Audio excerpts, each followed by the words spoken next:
Bama was just too much to overcome. There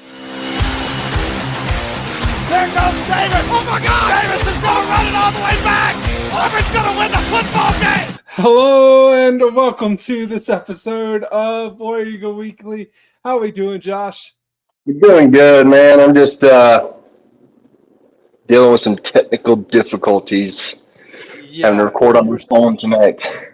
Yeah, we're starting a little late trying to get that all squared away. But, hey, we're going to make do. We're going to make this work. We got a lot to talk about, so let's jump right into it, Josh. First off, when you are ready to buy the SEC Championship swagger, go use our affiliate link below and go to fanatics.com and get everything Auburn and get ready for the March tournaments. Let's just all get new gear, right?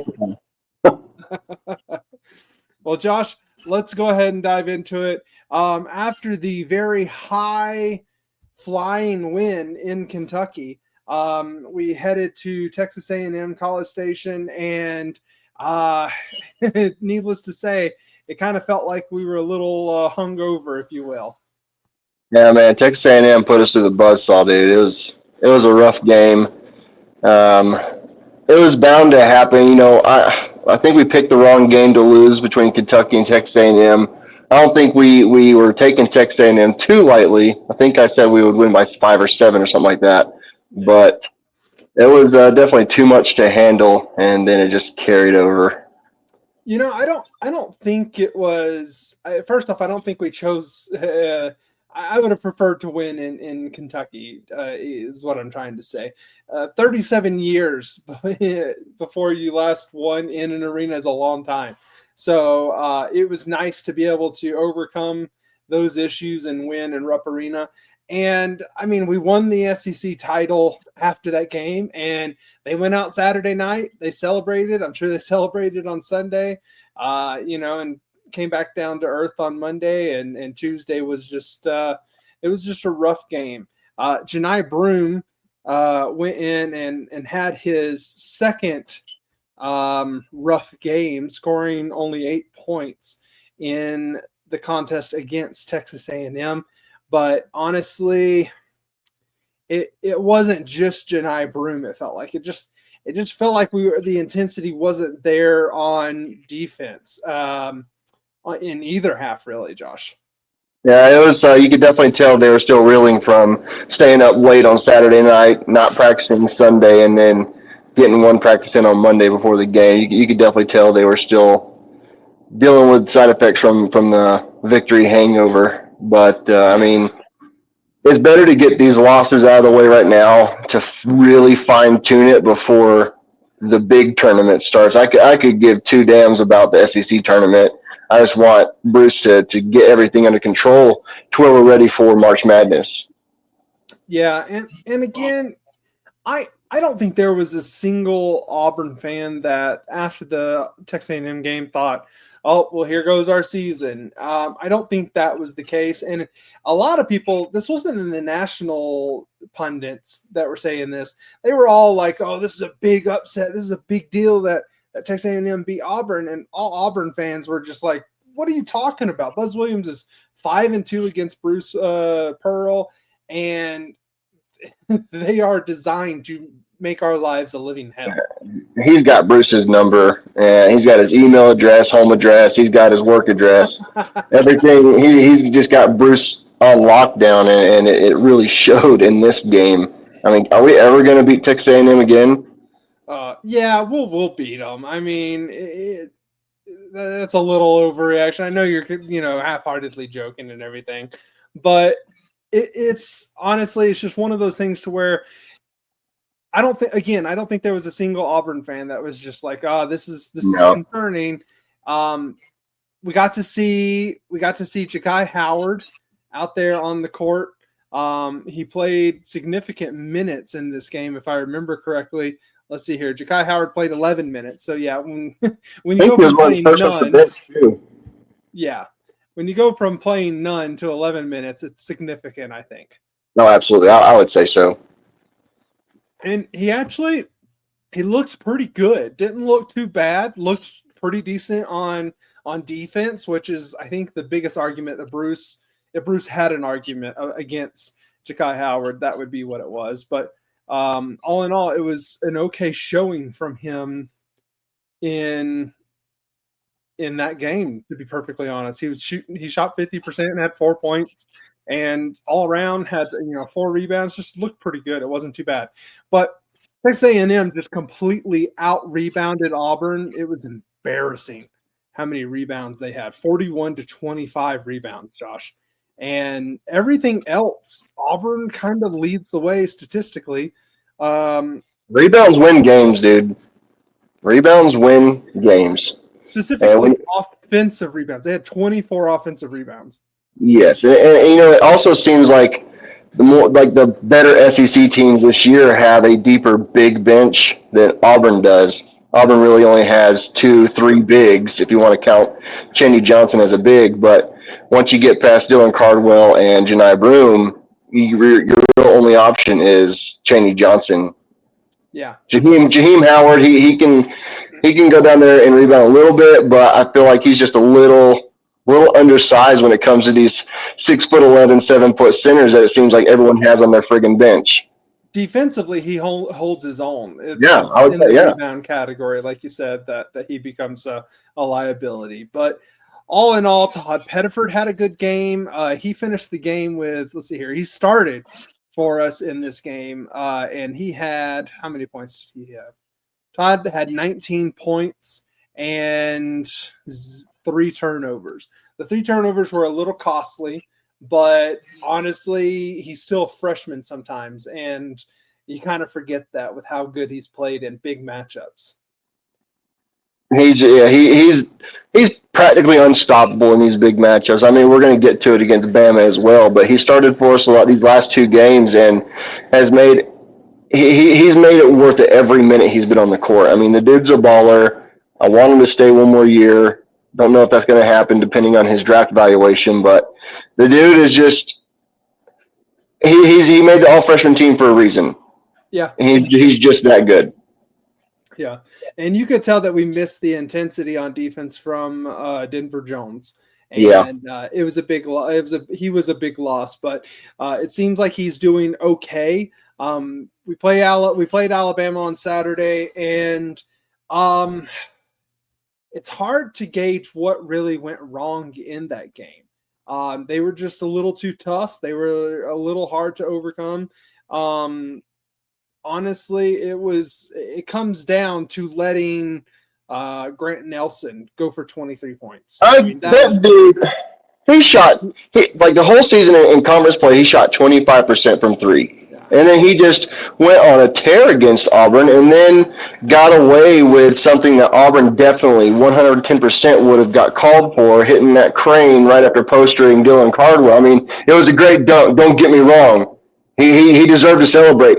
But when you crane right in front of them and then look the ref dead in the eye because you know what you're friggin' doing and still get away, it's just there's two things in that game that pissed me off. 3 things that pissed me off: the crane, Youngblood intentionally stepping on Baker-Mazara's elbow. I mean, you can definitely tell he just ran into his. Regardless, he short stepped on purpose, and you can't convince me otherwise. And then Chad Baker again just let his friggin' emotions get the best of him. I mean, gosh, dude, we can't afford him to be doing that crap. He's so intense on defense, so good on the ball. It's just you can't do that crap.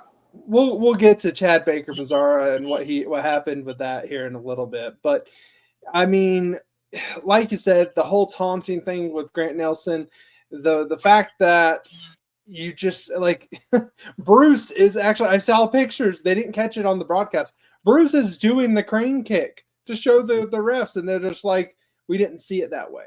The ref was but then you get Chad in other games do this. And he gets the tech. And he gets a tech. And it's like, come on. And I know that Chad has a reputation. I know that that's the case.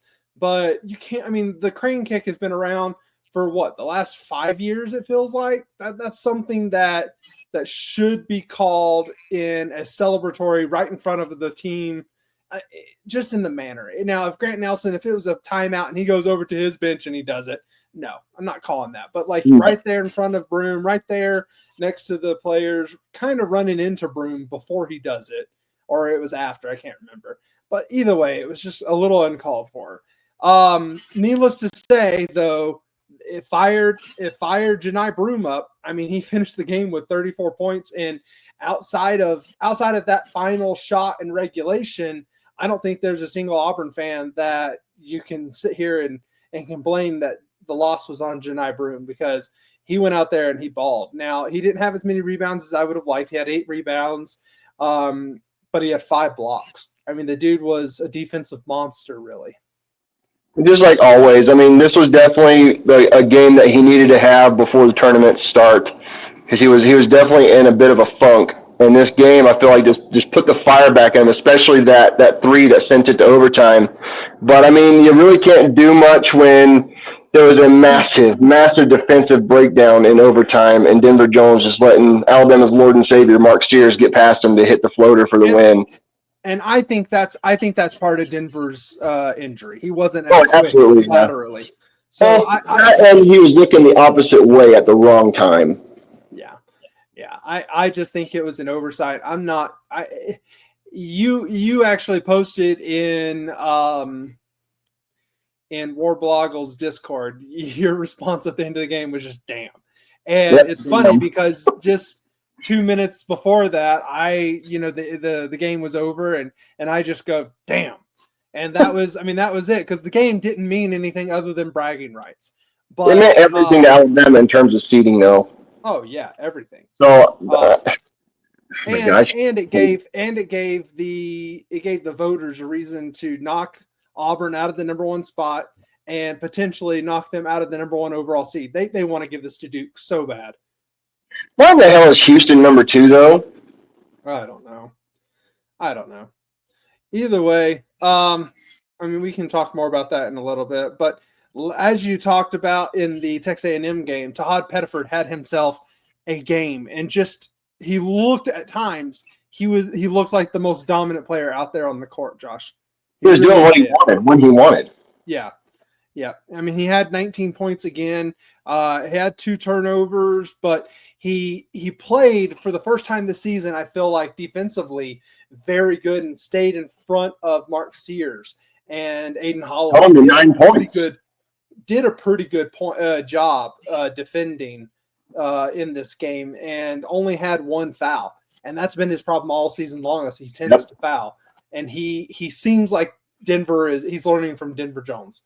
So I could not be happier with Todd Pettiford finishing the game with 6 assists and 4 rebounds on top of 19 points. It's just the kid is a baller, man. Well, I know, I keep saying, he's coachable. It seems like Bruce has put the discipline in him on defense, on the defensive side of the ball, and he's not making those same rookie mistakes that the other guy that just continued to do over and over, and still continues to do it on Alabama's team. So I mean, it's just night and day. Oh, Aiden Holloway, the bitch. Anyways, it's just Todd Pettiford he's just showing him what happens when you actually listen to your coaches and stop thinking you're the best player in the world. Yeah, he's very coachable, like you said. Just absolutely amazing. Now, let's go ahead and let's talk about the elephant in the room, if you will. Sorry, the pun. But Chad Baker-Mazara, he had been goated. He has been goated countless times this season, and I think he cared a little too much in this game because he let his emotions get to him. And what he did, and I'm not excusing it. Yes, Youngblood had been goading him. Youngblood had been playing tough and playing physical and on the shade of kind of dirty. Youngblood, he is very good. I texted you this. Yeah, he's very good at getting under the skin and doing just enough to not get caught, and just enough for it to not look flagrant or to not get a technical foul. And so kudos to him for that. But he has a way, because he was the one that him and Chad Baker-Mazara got into it in the first game. They kind of, had moments. And so he's very good at getting under Chad's skin. And I think some of the stuff that carried over from the first game was because of that. But you can't do that. What Chad did, it deserved a flagrant 2. He deserved to get eliminated from the game. Absolutely. And you know, we are 2 of Chad's biggest supporters. You are social media friends with him, if you will. You guys, talk back and forth throughout the seasons at different times. We're very big fans of what Chad does, and he is possibly one of the top 2 most important players on this team. And for what he did, though, it's just uncalled for, and you can't do that. That's very true. I said it at the very beginning of the year, and I continue to say it. Janiah Broome is our best offensive starter. Chad Baker-Mazara is our most important starter because Chad brings the heat. He also can get under players' skin and make them miss shots and just fluster them. And it showed. When he was very dominant defensively when he was on the court. And as soon as he left the court, we lost that edge on defense. And it allowed Alabama to just run their offense the way they wanted to. And it's just, at the end of the day, Chad Baker-Mazara is a 25-year-old man. 90% of the time, he is the oldest person on the court when they're playing ball. At the very minimum, he needs to be a veteran in terms of age and show maturity to show the other guys, hey, we can't let these guys get under our skin. But he continues to let these other teams get under his skin and make stupid decisions that end up hurting the team. At the end of the day, though, this game really does not mean anything to Auburn. It sucks to lose to Alabama on senior day, last game of the season. It sucks. It's hard, but still, we're still going to be a number 1 seed. We still won the SEC. We're in prime position to make a very serious run in the tournament. Only if Chad can settle down, keep his emotions under check, and just play ball. Put the team ahead of your emotions. That's the only thing. Put the team ahead of your emotions. Yep. And like you said, this game doesn't matter. And so if he is going to get ejected, I'm glad that it happened in this one. Again, I don't excuse what he did. I'm not saying I'm glad that he did that, but maybe this was a wake-up call. Maybe this was a reset for him, and he's like, oh, crap, okay, it's bigger than this. I need to remember that. And history has shown us that it may not necessarily come to fruition, but to get ejected on senior night, I'm sure he had family in the arena. And hopefully he has some self-reflection and actually realizes that he can't, and here comes an F-bomb, but he can't fuck this up for us. And I think he is going to be able to realize that. He knows how much it means to us Auburn fans. And his teammates.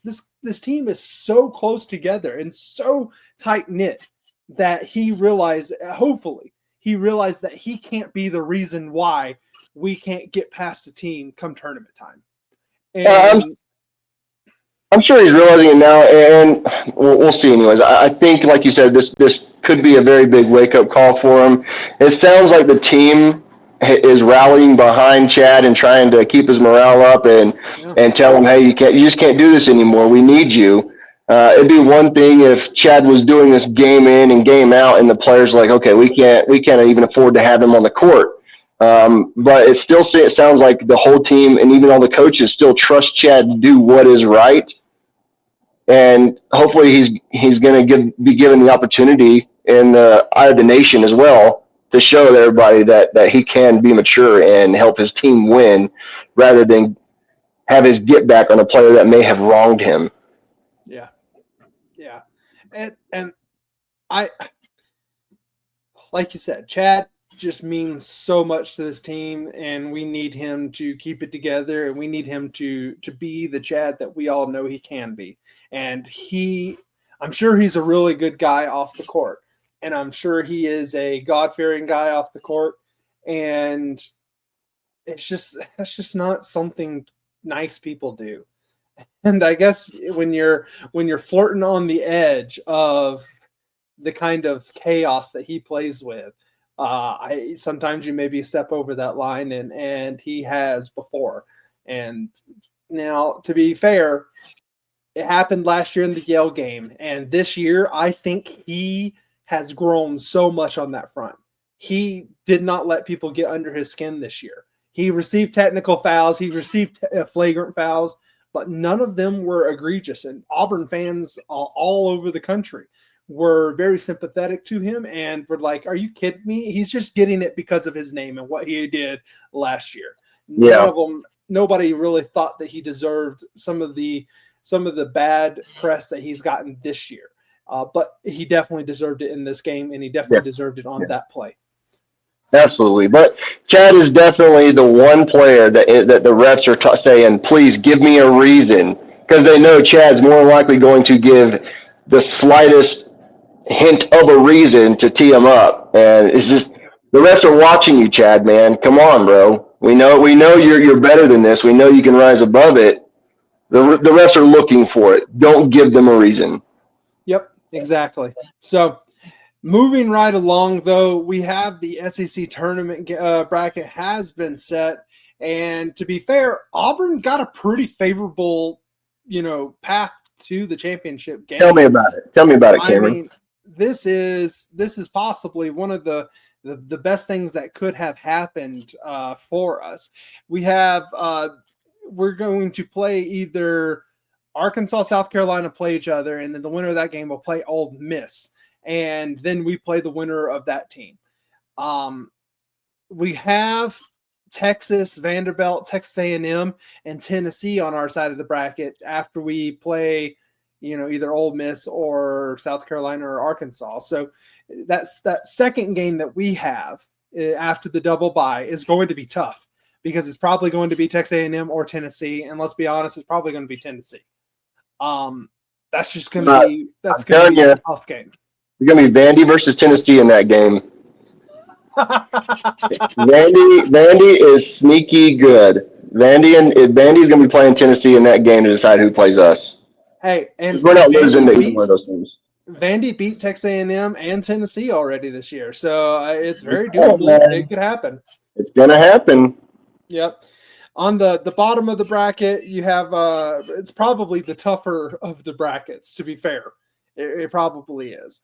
They got Florida, Alabama, Missouri, Kentucky, Georgia, Oklahoma, Mississippi State, and LSU. So Missouri, Florida, Alabama, and Kentucky are probably, 4 teams are pretty tough, whereas up there in the top of the bracket, it's Auburn, Tennessee, and Texas A&M are the toughest. So I think the bottom is a little bit tougher.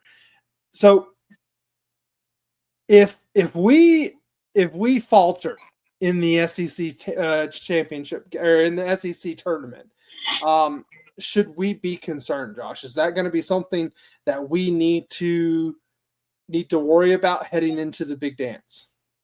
No, I really, like I said before, I could give two damns about the SEC tournament. It's not going to do anything for seeding for the top tier teams in the SEC. It might do something for the lower seeded teams, but I mean, if anything, I think Auburn should really take this tournament as an opportunity to fine tune themselves before the actual meaningful tournament begins.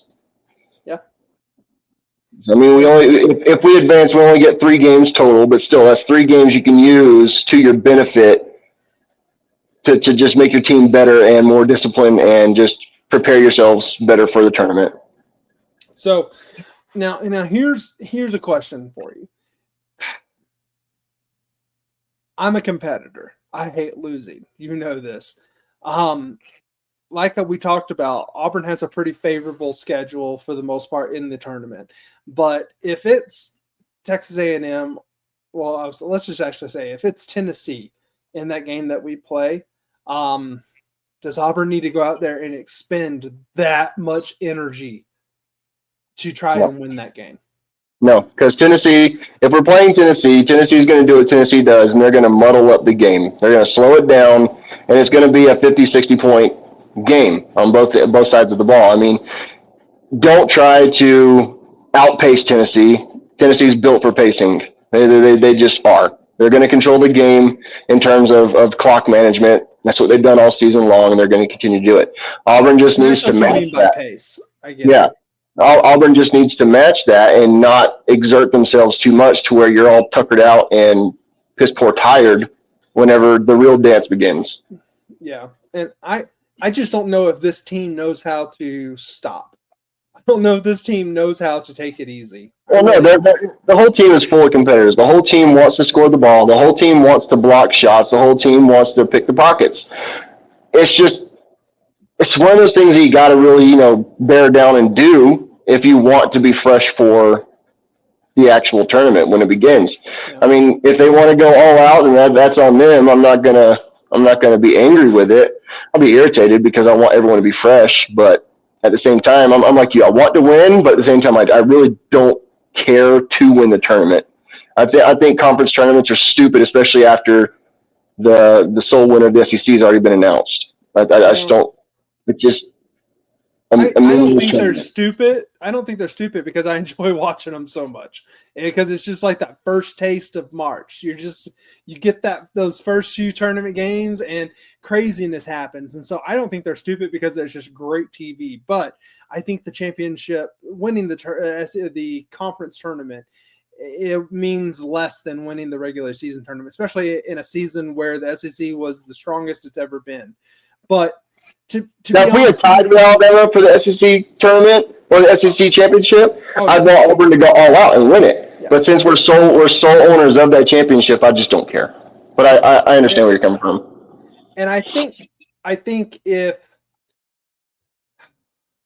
if we go out there and get embarrassed, or we go out there and we look like we are, sleepwalking or something to that extent, I think how we lose or how we get eliminated is going to mean a lot. I'm not going to lie, Josh. I'm starting to get worried. 2 losses in a row. The Texas A&M game, I'm not really worried about. The Alabama game, they wanted to win, and we didn't win.